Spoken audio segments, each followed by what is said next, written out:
Bonjour à tous. Vous entendez au son et en fait qu'on est toujours chez moi. Puis comme on avait tout installé. Dans ta cuisine. Dans ma cuisine. Eh oui, parce qu'on a installé ça à l'arrache. Et on se demandait, tiens, comme tout est installé, on va peut-être faire des vidéos. Et puis il y avait le Geek Belge qui était devant ma bibliothèque et puis on parlait d'une maison d'édition. Puis on s'est dit, tiens, J'étais en train de baver devant ta bibliothèque. Ah, ok. Désolé. Je passerai la serpillière. Merci. Et donc en fait, je me suis dit, tiens, je vais présenter une maison d'édition. J'ai fait du bachotage, hein, je vous le dis. J'arrive 5 minutes avant j'ai regardé un petit peu quelques dates parce que ça va être vraiment à travers en fait ma rencontre avec les nouvelles éditions Oswald, qu'on résume en Néo. Alors tout simplement en fait ça vient de ce que j'adorais Robert E. Howard. Il y avait une petite bibliothèque qui était à peu près pas très loin de chez moi et ils avaient ce livre-là, donc de Howard, L'Homme Noir. Qui n'est pas un Néo. Ce n'est pas un Néo. C'est Le Masque Fantastique, une suite de nouvelles et qui est d'ailleurs elles sont fabuleuses. C'est vraiment quand on lit ça, effectivement, on dit waouh, c'est super. Et donc à l'époque, quand j'étais jeune, il y avait les Conan qui étaient sortis en Gélu, donc avec les illustrations de Frazetta.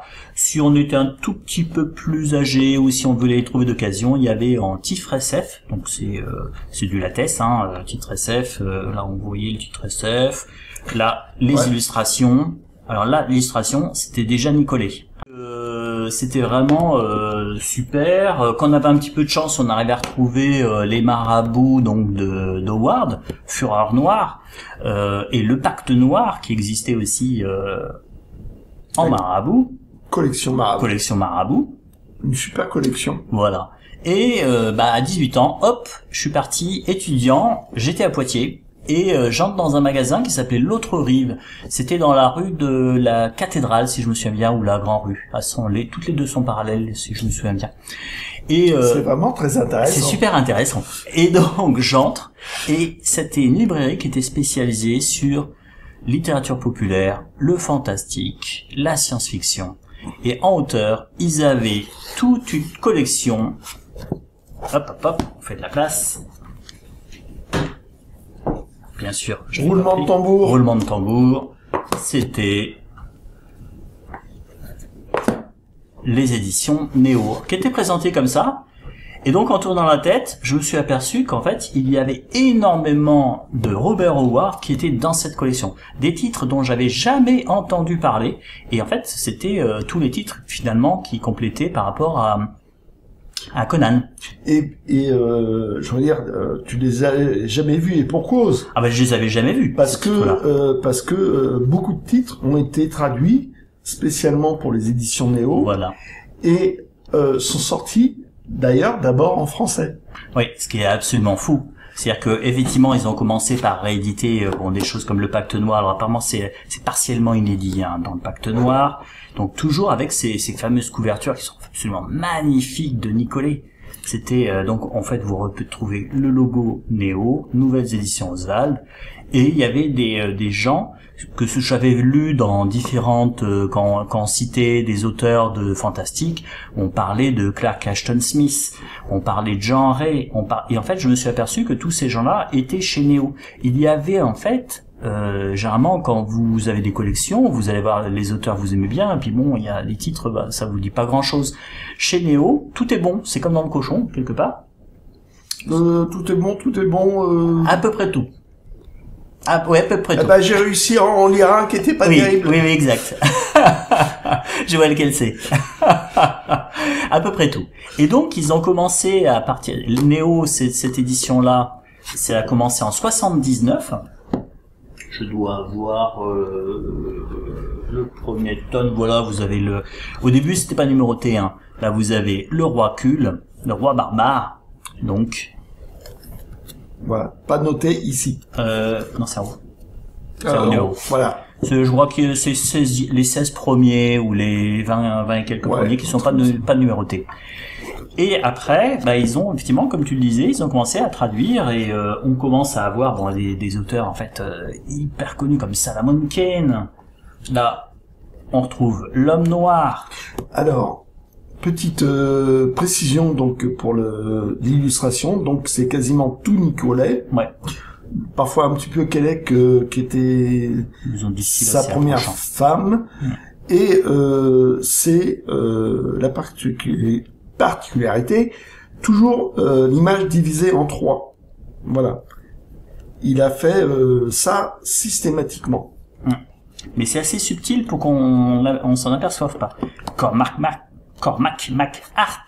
Donc en fait, là on commence à taper dans les inédits. On voit des photos en fait de Robert E. Howard, mais aussi ils ont édité des grands classiques comme Les Mines du Roi Salomon de Rider Haggard.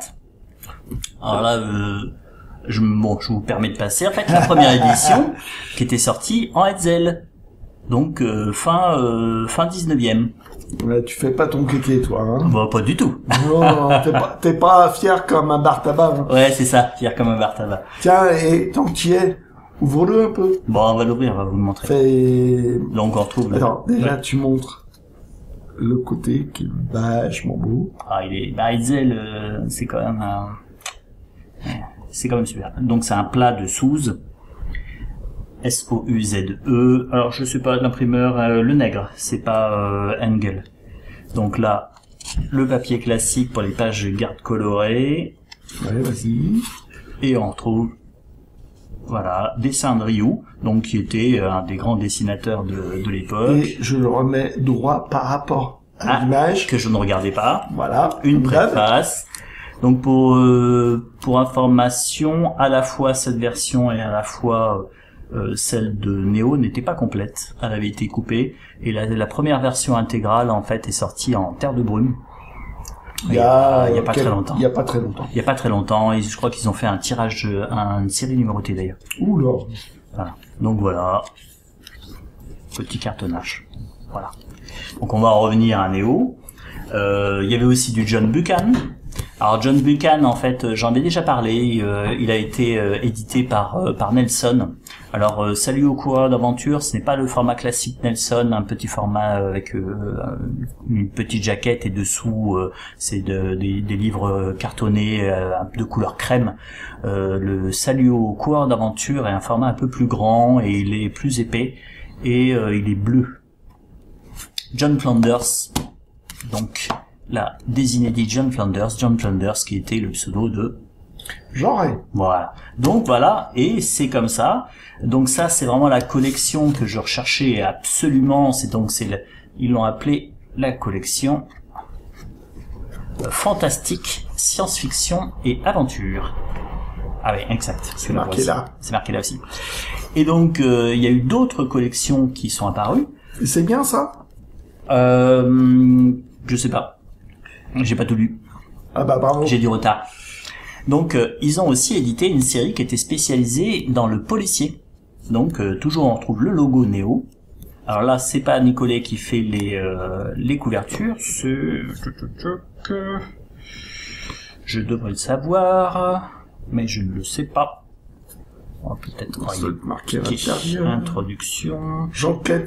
Jean-Claude Claes. Jean-Claude Claes, qui a fait la majorité des couvertures. On retrouve vraiment le logo. Voilà, t'avais une collection, un illustrateur. Oui. Ça donnait une unité aux collections, c'était sympa comme tout. Ouais, alors il a pris les rousseurs celui-ci. Hein. Donc il y a des titres aussi intéressants dedans. Il y a du John Buchan aussi qui se trouve dans cette collection, et apparemment je crois qu'il y a 2-3 titres qui sont du fantastique un peu. Mais il y a beaucoup de grands classiques, de choses qui avaient déjà été éditées, comme du Fry Brown. C'est une bonne collection aussi pour ceux qui aiment le policier. Donc ils ont aussi édité une revue. Ça là, c'est lui, c'est le geek belge qui me l'a donné. Et voilà, illustration. Donc je crois qu'on l'a déjà présenté. De Mézières. Je crois qu'il y a eu 4 numéros, c'est ça, de cette revue? Peut-être une dizaine, je sais plus. Okay. Faudrait regarder de plus près. Et quand on regarde bien, on voilà, retrouve Howard, on trouve... Ah tiens, le Jean Leclerc de l'Herberie. Je connais pas. Moi, je connaissais. J'ai une dédicace de Jean Leclerc de Larveuil. Je connaissais sa vie. D'accord. Et c'était bon, je sais pas s'il est toujours vivant. C'était un auteur de SF qui avait édité chez Octa 2-3 livres. D'accord. Et il était dans toute la mouvance de la science-fiction. Donc voilà, donc c'est des nouvelles, des articles, des interviews, plus dans le domaine assez dans le domaine de la science-fiction. Et donc là, on est toujours dans les années 80. Voilà ce que ça donne en gros. Peut-être une jolie pub là, non? Ah oui, tiens. Jean Leclerc de Larveuil. Hop, les éditions Temps Futur. Temps Futur. Et donc voilà, ça traitait plus d'actualité, ça n'a pas duré longtemps, sauf que là c'est Knight. Donc toujours intéressant pour savoir ce qui se passait à l'époque. Oui, voilà. Ah, E.T. José-Louis Bouquet. On trouve toujours les mêmes. Les actualités de l'époque, quoi. Excellent. Hop. Donc en fait, ils ont commencé, leur volonté c'était de faire l'intégrale Tarzan. Bon, ils ont pas réussi, mais ils en ont fait, oui.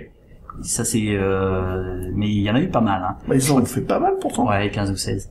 Mais je crois qu'en fait, c'est incomplet. Et complet, ça aurait fait quoi? Je sais pas du tout. Une traduction nouvelle et complète. Donc ils voulaient faire l'intégrale. Hein. Et ils sont aussi partis dans l'intégrale Conan Doyle. Donc ceux-là, ils sont cartonnés. Alors tous les autres étaient brochés. Donc vous voyez, ça ressemble à ça sur la tranche. Ouais, donc ça fait une jolie collection. Ouais, avec c'est très sympa. Conan Doyle, ça. Et présentation. Et là par contre, elle est complète. Et en fait, quand il n'y a que la jaquette, vous voyez que c'est toilé et c'est vert. Voilà. Donc ça fait c'est un truc assez chouette. Et là par contre, oui, c'est avec des photos. Ouais. Des photos colorées. Ah oui, exact. Donc ils sont partis aussi dans une intégrale. Hop. Harry Dixon. Alors ça c'est assez rigolo parce que j'en ai mis deux parce que tu vois regarde, le 2 en fait le petit médaillon d'abord il est crème et après il est bleu comme le Conan Doyle. Et donc ceux-là en fait quand aussi cartonnés avec une jaquette, toujours le même principe de la photo qui est retouchée. Et quand on l'enlève, c'est rouge. Donc ça ressemble à ça.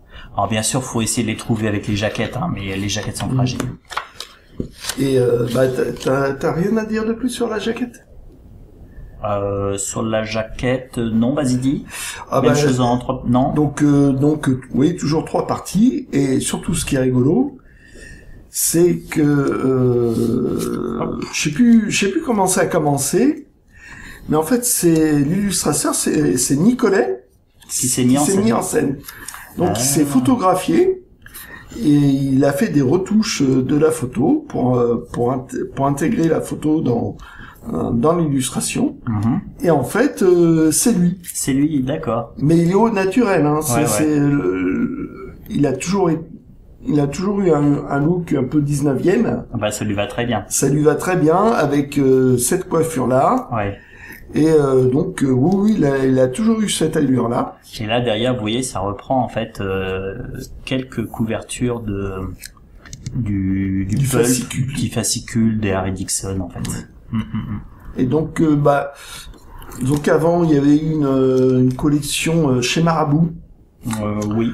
Qui était le papier était vraiment pas bon quoi. C'était puis les doses cassées quand même. C'est du papier de bas de gamme quand même. Là, je dois avoir. Donc, avoir dans cette collection-là, ça valait vraiment le coup. Oui. Par contre, c'était pas donné, hein. C'était pas une collection, c'était pas des volumes, c'était pas des petits prix, hein. Bon, là, on les voit pas. Autant la collection aventure, fantastique, science-fiction, les prix restaient raisonnables pour ce format-là. Ah ouais, quand même. Oui. C'est-à-dire que là, tu vois, on est sur 49 francs. 49 francs. 49 francs à l'époque, c'était pratiquement le prix d'un Présence du futur. Hein. Certains Présences du futur. Ouais. Mais certains étaient moins chers. Certains, moi, j'en ai vu certains qui étaient à 23, 25. Ah ouais.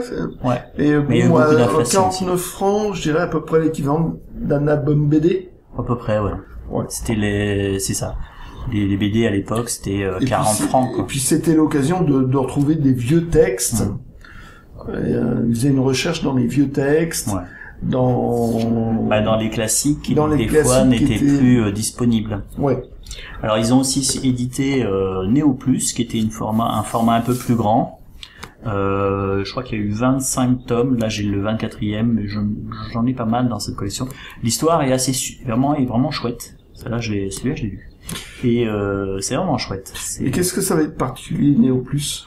Néo Plus, j'ai l'impression qu'à la fois il y a les auteurs contemporains, mais en fait, je sais pas pourquoi elle était présentée à part, parce qu'il y a aussi ils ont réédité des classiques en Néo Plus. Je sais pas si au début on doit avoir la liste des titres.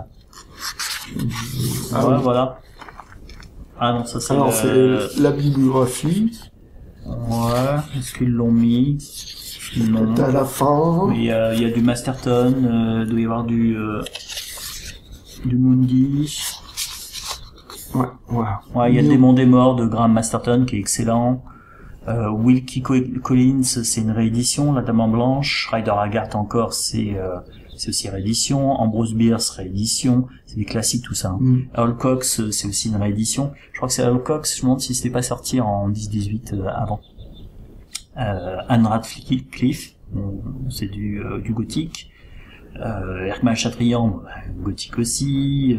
Donc en fait, il y a vraiment des auteurs qui sont Le Fanu, donc c'est des auteurs plutôt 19e. Mais Andrelon, lui, est plutôt 20e, contemporain. Ah, totalement. Ah, ouais. Donc en fait, alors j'ai pas réussi à retrouver, mais les poèmes d'Howard, en fait, qui a un format un peu carré. Il y a un livre aussi sur Lovecraft qui est sorti sous ce format. Ouais, je montrerai en image. Ouais. Et donc cette maison d'édition, elle a existé jusqu'en 1990, 1991. J'ai l'impression qu'elle a fait faillite.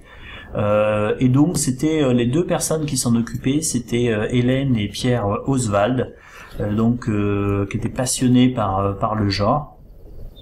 Le Pierre Oswald, je me sens que c'est Pierre. Il me semble bien aussi. Oui. Il est mort en... Quand est-ce que j'ai dit? Parce que j'ai bachoté, mais j'ai déjà oublié. C'est le défaut du bachotage. T'as une mémoire RAM? Ouais, c'est ça. Tu t'es mis en veille tout à l'heure. Ouais. Il est mort, en fait, en 2000, et son épouse est morte en 2021. Voilà, donc petite particularité pour les Robert Howard, c'est les seuls qui ont connu une réédition dans cette collection-là. Ouais. Sinon, ça n'a jamais été réédité. Ben non. Il y a plein de titres qui sont restés inédits, non? Par la suite. Ashton Smith, je pense que c'est pas trop réédité. Il y a peut-être qu'il y a une Nemos ou un truc comme ça. Nemos l'ont fait. Ouais, c'est vrai que il y a eu un Ululé chez Nemos. Ça m'étonnerait pas, ouais. Voilà. Oui, parce qu'en fait, pendant très longtemps, ils n'ont pas été réédités, mais maintenant, font tellement un travail, en fait, sur les classiques, que je pense qu'en fait, effectivement, ça a dû être réédité.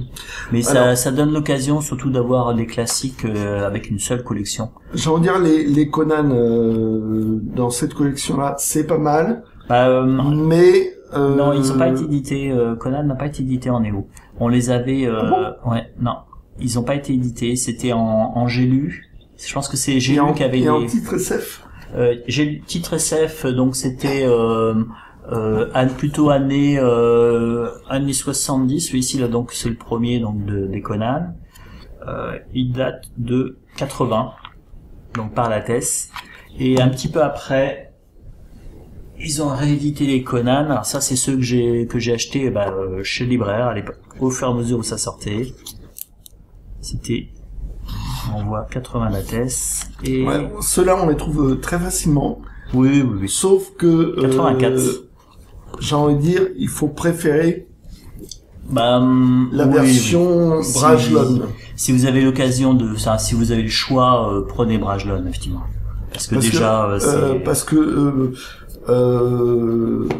il y a un auteur c'était Sprague de Camp. Sprague de Camp qui a récupéré le fond Conan, enfin le fond de Howard, et qui a quand même pas mal charcuté ça.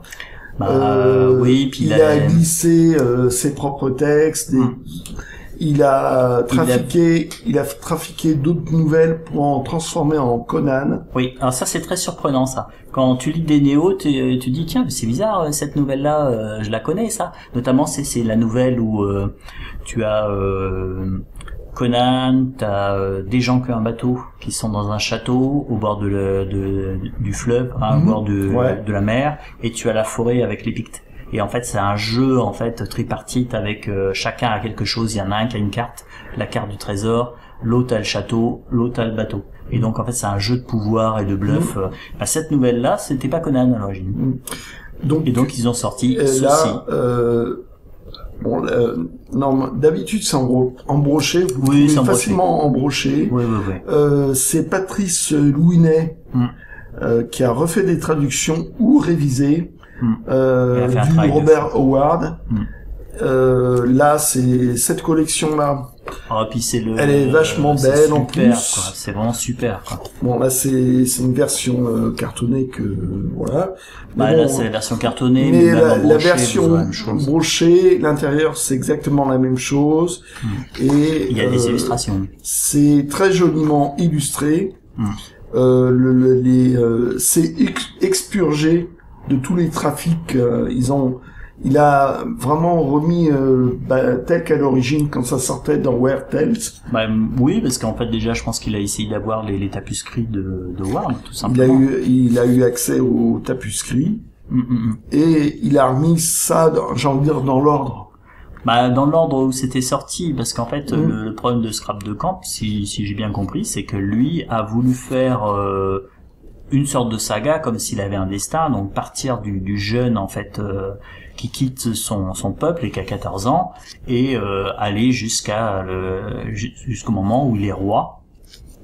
Il a fait un lien aussi avec Kull. Je crois qu'il a aussi réutilisé une nouvelle de Kull pour Conan, qui est superbe d'ailleurs. Je crois que c'est l'épée au phénix. Et alors qu'en fait à l'origine Howard n'avait pas, c'est rigolo le lapsus, Howard n'avait pas l'idée de faire une grande saga. En fait, les nouvelles lui venaient comme ça, il l'a déjà décrit, sa façon de, comme si c'était quelqu'un qui racontait ses souvenirs, qui était derrière son épaule, quoi. Mais derrière, d'une manière comme ça, totalement aléatoire. Oui, un petit peu comme par la mémoire, en fait, on tire un fil et puis il va vous dire tiens, ça me rappelle la fois où, et en fait l'histoire commence. Et donc Patrice Louinet a fait cette version là. C'est vraiment une restauration. Oui. Et on l'en remercie. Ouais. On le remercie parce que même si en fait on s'est dit il va falloir que je rachète une nouvelle version, un nouvel exemplaire, mais faut pas regretter. Ça vaut le coup. En 3 volumes. Oui, c'est en 3 volumes. Le texte est vraiment beau. Ouais. Il est parti sur Solomon Kane aussi. Et là, je crois qu'ils sont partis pour traduire la correspondance entre Howard et Lovecraft. Oui. Mais il y a pas mal de nouvelles. Alors, ils ont pas tout fait. Mais Patrice Louinet a fait pas mal de volumes dans cette collection. Il faudrait que j'ai complète. Pour revenir à celle-là, elle est quand même vachement chouette. Et elle est quand même super. Et c'est vraiment c'est celle aussi de ma jeunesse. Donc c'est pour ça que en fait c'est là où je me suis dit un jour elle sera mienne. Et donc par contre c'est super dur à trouver. C'est ça, c'est qu'en fait autant ça a toujours été en fait quelque part assez dur, tout simplement parce que les tirages étaient pas fabuleux. Alors des fois dans certains livres ils vous le marquent là par exemple cet exemplaire là c'est 3500 exemplaires, donc c'est pas énorme et surtout pour l'époque. Oui, et donc faut les trouver et ça fait 25 ans que je suis dessus. Et en fait, le problème, c'est que plus vous avancez, plus en fait, comme vous les avez, c'est plus dur de trouver les exemplaires qui vous restent. Alors de temps en temps, je craque, j'en paye un, le prix fort, et puis ça avance tout doucement. Mais comme j'ai du retard dans la lecture, c'est pas bien grave. Moi, je me suis mis vachement tard. Enfin bon. Mais mais c'est l'avantage. Comme en fait, à chaque fois, souvent quand on tombe sur un lit. Et donc moi, j'ai lu de Bram Stoker. Ah, voilà, alors. Le Ver Blanc, je crois. Le Ver Blanc, c'est le livre qu'il ne faut pas acheter si vous voulez acheter un Néo. Ne commencez pas par celui-ci. Parce que c'est pas bon. C'est pas terrible. Bah, c'est pas bon. Bah, ouais. Mais bon, il y en a plein qui sont bien, hein. Oui. Oui, il y a même, c'est que des grands classiques, en fait. En fait, j'ai lu l'exception, alors. Bah, Pas loin. Bah, dans tous ceux que j'ai lus, moi, j'avais jamais été déçu. Même si des fois c'était un peu particulier, je me souviens. Et tu l'as lu, Le Ver Blanc? Non. Ah bon? Non, je l'ai pas lu, celui-là. Je dois l'avoir, en plus, il est sur mon Eh étagère. ben, tu le liras. Ce sera ta punition. Ma punition. Voilà, donc c'était une présentation, alors elle est pas complète. Je pense que, regardez sur internet, vous verrez toutes les collections qui existaient. Là, c'était vraiment une petite présentation par rapport à comment je suis arrivé à cette édition-là.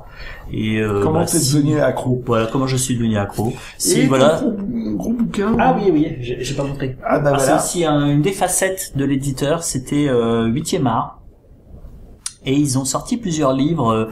Donc là, petite dédicace pour Camille et Alain Carazé. Hop, les livres sur les séries. Donc là, c'est Chapeau melon les bottes de cuir. Il y en a un aussi sur Le Prisonnier. Il y en a aussi sur Destination Danger. Il y en a aussi sur qui sont très sympas sur les séries françaises de fantastique et de science-fiction. Ouais, c'était quand même ils étaient pionniers sur les séries télé, non?